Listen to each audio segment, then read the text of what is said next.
Rock and Roll Daycare community. It's Barb. It's Tuesday, which means it's our Tuesday training tools. Hope everyone's having a great start to their week, as always. I'm really excited to get into our topic today. So our monthly theme is child development. We're looking at the child and how they develop. And last week we kind of dove into some cognitive development, a personal fave. I love learning about the brain, and especially the brain during this time of development, the first 6 years of life. Just so much happening there, which highlights the importance of your work. So that was fun to kind of review with you. And this week we're going to hop into language development. I mean, I could say all these areas are exciting, important, and fun because they all are, and they're very important. That's why we're going to cover them. So our weekly focus this week is language development. We're going to go over our little presentation here. I always love to have some visuals of, here we are, of what we're talking about because I'm a visual learner, and it also just is an extra support for you. So let's dive into some language. So just a quick intro. Language and communication skills. We know how critical they are to a child's development, right? Good communication makes children better able to engage in socialization, as well as learn from classroom instruction and the environment around them. It's very frustrating when a child doesn't have words yet and they can't express themselves. This affects them across the board. So extremely important skill to help foster and develop in our learning environments. And just a quick little fact about communication that involves both speech and language. So speech is the verbal means of our communication, and language is used to share the rules, to put words together to express thoughts and feelings. So there's those two parts of communication. And for younger learners, we're really kind of focused on that speech, that how they are articulating their words, and how they're saying them. Okay, so how do young learners acquire language? If we're going to be thinking about works off the shelf, because again, they're the works that are on our shelves and they are important and they are beautiful and lovely and inviting. And I know a lot of you make them and we spend a lot of money putting them on there, right? So they're so important. But language is acquired throughout their entire day. And we talk about that absorbent mind when we talk about brain development, that they're just taking everything in, also known as like a sponge, right? So anything that's being spoken to them throughout the day, they're acquiring that language. So what are some examples that are not shelf works? Well, stories, if you're reading to the children, right, or child, circle time songs and nursery rhymes, those really nice classic songs that we can sing to them, and all of our beautiful Fiddle Fox curriculum and music. Probably not Baby Shark. of course, that's probably a classic for all children because they all love it.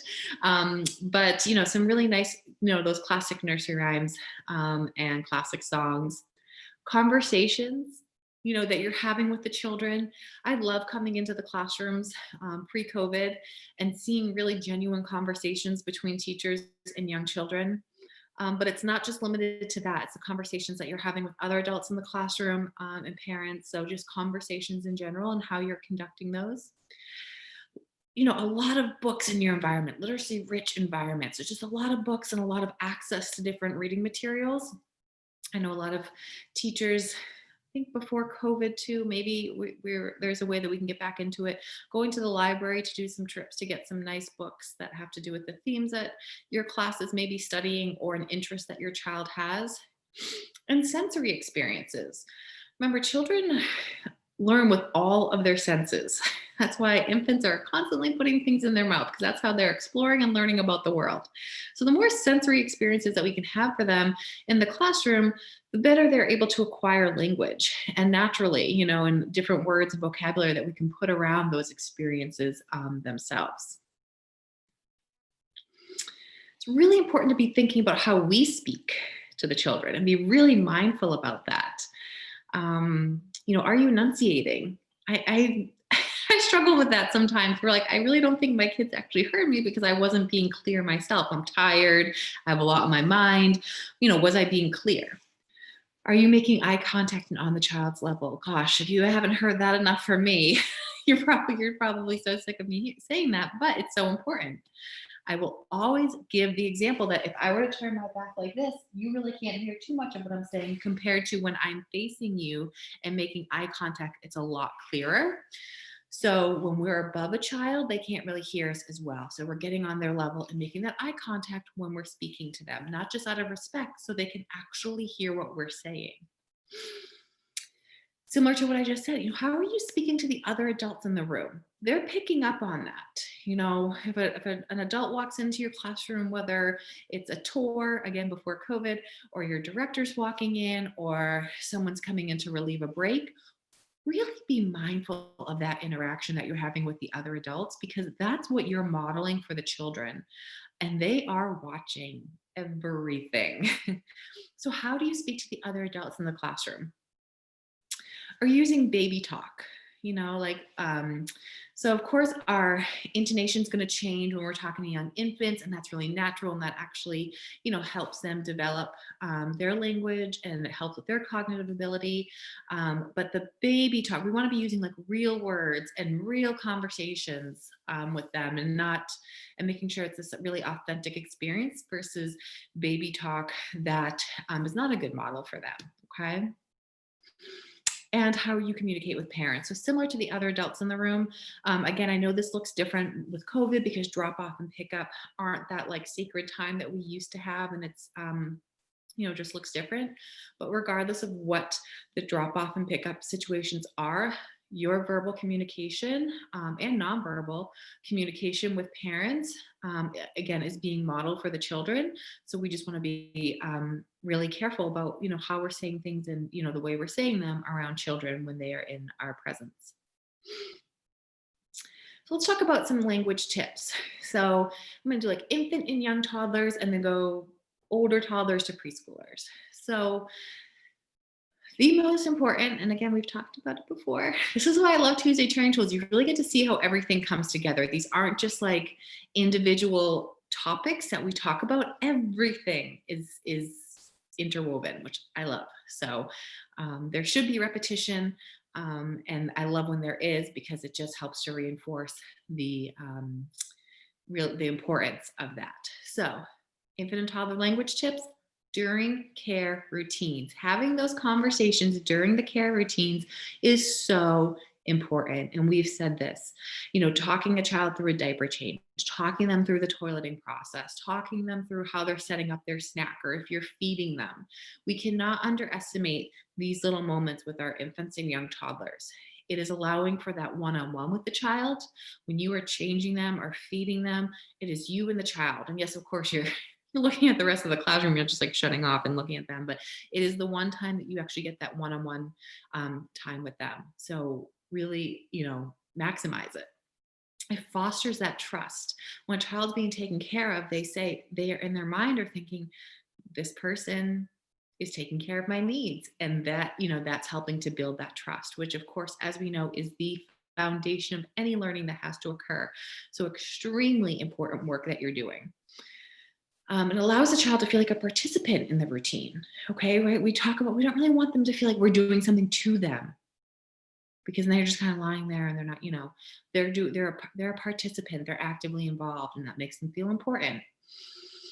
And it's an opportunity for new language and sensory discussion. So if you're changing a diaper, you can be asking questions. Do you feel wet or dry? Or this wipe is really cold. Do you want to feel it before I wipe you? Or oh, this food smells delicious. Oh, do you want to try some? And just adding in those little moments, really, really important. And although they seem subtle and maybe even feel a little silly if you haven't done it before, please understand the importance of them and participate as needed throughout these care routines. So for our older toddlers and for our preschoolers, some tips: initiate conversations with children related to recent events and what they're doing. I used to love going into the classrooms, again, before COVID, but we will get back there. But I know it's still happening because it was just so natural. The teachers just asking about, the children's, maybe a recent trip or a new sibling or so and so, and I just love those interactions. And again, you can't just don't underestimate them because those conversations really, really great language tips and how to develop language. Make up stories along with the child where each contributes. So this is not only stimulating language, but thinking and creating and a sense of humor. Oh, it's so fun to do this with our older toddlers and our preschoolers just to see where the story goes, some back and forth. Again, this isn't a work on the shelf. This is just some like really nice, authentic time and conversation that you're having with the toddlers and preschoolers. And this is really essential to language development. You can be increasing the complexity of grammar and vocabulary you use with to communicate with them. So use some really big adjectives with them. Kids love big words. Going out for a walk and things you see, just like really try to explode with that, with those adjectives and the descriptive words that you're using, so that the children are being exposed to that. You can be providing expanded information, um, and how they're feeling. So you don't have to just be stopping at like when the child asks about a certain event or something, you just give them the facts and then move on. Like again, just be with it, like marinate with it, and like go with it to just really expand on any information that they're looking for, so you can be providing all the language you can. Read, read, read, and engage their participation. Such an important part, and again, so fun. You can really get into the characters, the voices, talk about the pictures, ask them questions, really be dramatic about it, and don't be shy. Don't rush through a book to get through it. Get into the book and just see the response that older toddler or preschooler gives you when you really involve them in the reading and describe it to them and ask them to do the same and point out different things. Engage their participation during reading. It doesn't just have to be you reading a story you don't really care about, so have them be part of it. And of course, there are the language materials. So, on top of all those wonderful in person interactions that we're having on a daily basis throughout our days, whether it be at school or in the home environments, some other examples of language materials that actually would be the hands-on materials are the sensory baskets for the infants, where you can fill them up with different household items or different items, of course, in the center's COVID safe items that would just allow for different exploration and natural language opportunities. Picture to picture matching are real easy work to make and really easy to cater to the needs of the children. So picture to picture matching, object to objects or objects to picture. Again, all really like fun ways to incorporate different language if you do have a theme in your classroom. If it is summer and we're studying about oceans, or if it is January, maybe you're studying about penguin and Arctic animals. This is a really easy way to incorporate different works, matching works with that theme, and also help the development of language. Realistic picture books. There are a lot of great storybooks, and boy, do I love them, but also make sure you have a couple realistic picture books. Children love looking at realistic pictures of things, and can ask some really nice questions to follow up with that. Different sound baskets. So whether it's your sandpaper letters, if you have another material that's similar where you have the letter and phonetic sound work. A nice sand tracing tray or a rice tray can be really small. Sorry, I have my coffee in my hand. It can be really small, but just like, for an individual work, and this could still be COVID friendly because it would be on their individual shelves for the older children, where you could just have, flashcards that you make with the letter on them, and then they're just tracing it in the sand. And again, that's that sensory exploration too, because children are learning through all their senses. So if we can add the sandpaper letters, or those sand trays or rice trays, or another way that they're feeling that letter while they're saying that phonetic sound, it just kind of ingrains in their brain in a different way than if they're just being verbally told A is for apple, C is for cat, or the letter C says k, letter A says ah. They can have that sensorial experience, which helps to deepen their learning. I Spy games, sequencing works, meaning you could photocopy or have different pictures of something that goes in a specific sequence, and they would have to line it up. So many materials that go under language, but my ultimate favorite I save for the last which is pretend play. Gosh, dramatic play and pretend play just allow for so many natural language opportunities. I love to see children interacting in the pretend play area, and I could just watch it all day. So really be making sure, when possible. I know in the classrooms right now with limited interaction, we can't have too much pretend play, but utilizing time outside where it is a little safer for children to interact, and just trying to contrive those situations where they can be using that imagination and those problem solving skills, everything under the pretend play umbrella to be helping with that language development. So a couple warning signs, if I think it's important to just have like, something, some type of radar. So you are making sure the children are staying on task. I always get a little worried about checklists because I don't want this to you to think that this is like some type of way to diagnose a child. But if it were, if you were kind of going through some of these lists and you're, oh, this child in my class kind of falls under some of these categories, that would be your red flag to say, I'm going to, watch this a little clearer. I mean, a little closer. I'm going to talk to my program specialist, make sure I'm writing it down and having some deeper observations on the child. But these are very basic, just some signs of I want to watch this child a little closer to make sure that they're on track. So for birth to 12 months, we're thinking about our infant classrooms, having limited eye contact or is not responding to sounds in their environment. It's not babbling or buzzing or bubbling noises with their lips. They're not responding to sing song or playing with others. Doesn't appear to listen or be concerned with words of caregivers or other children in the classroom, other children in the home pod, or siblings.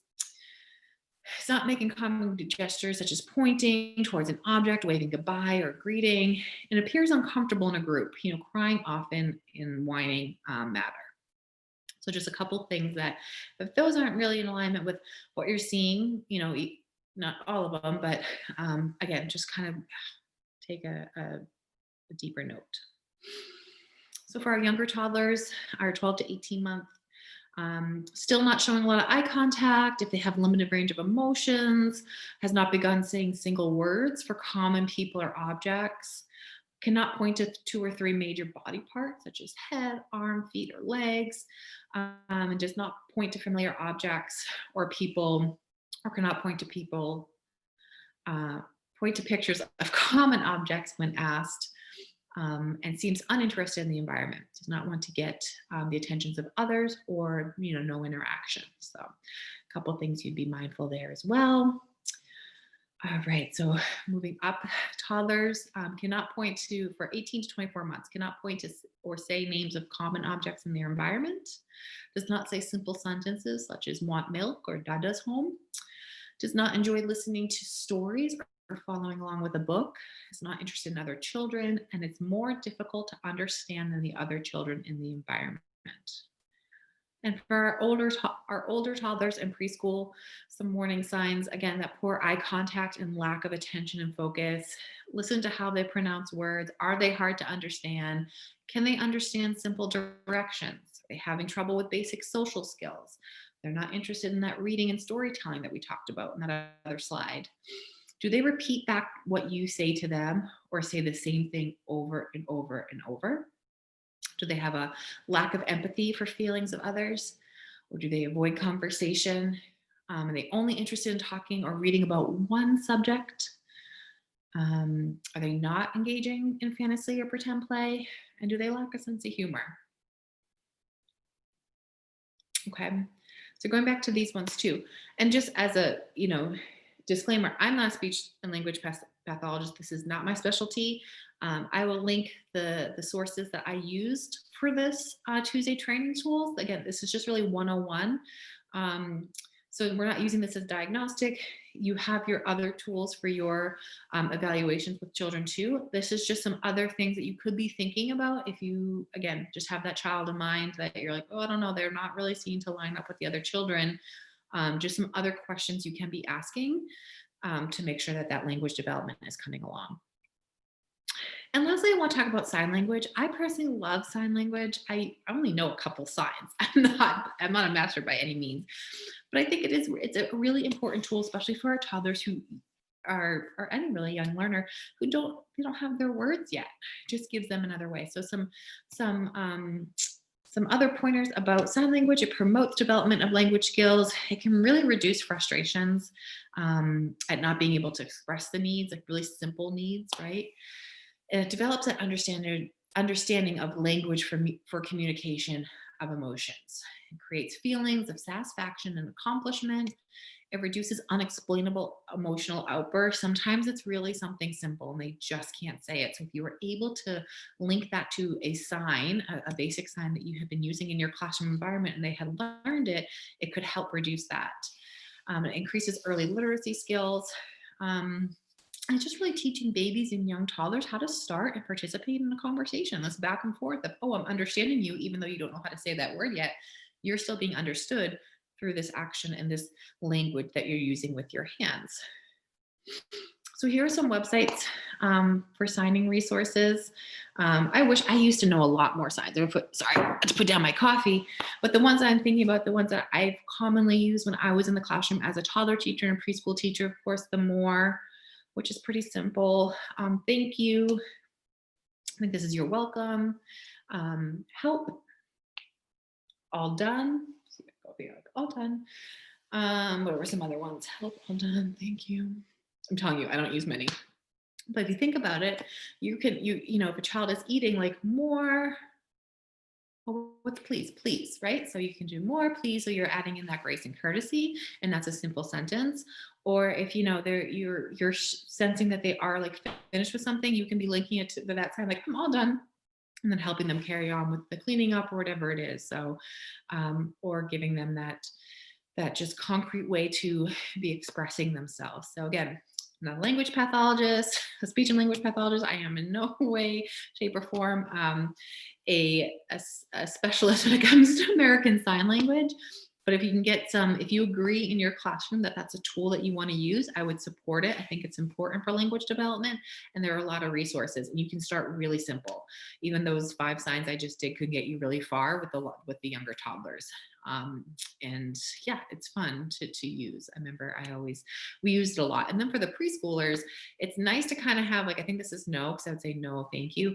Like across the room where you wouldn't have to yell, you can actually sign things and they understand.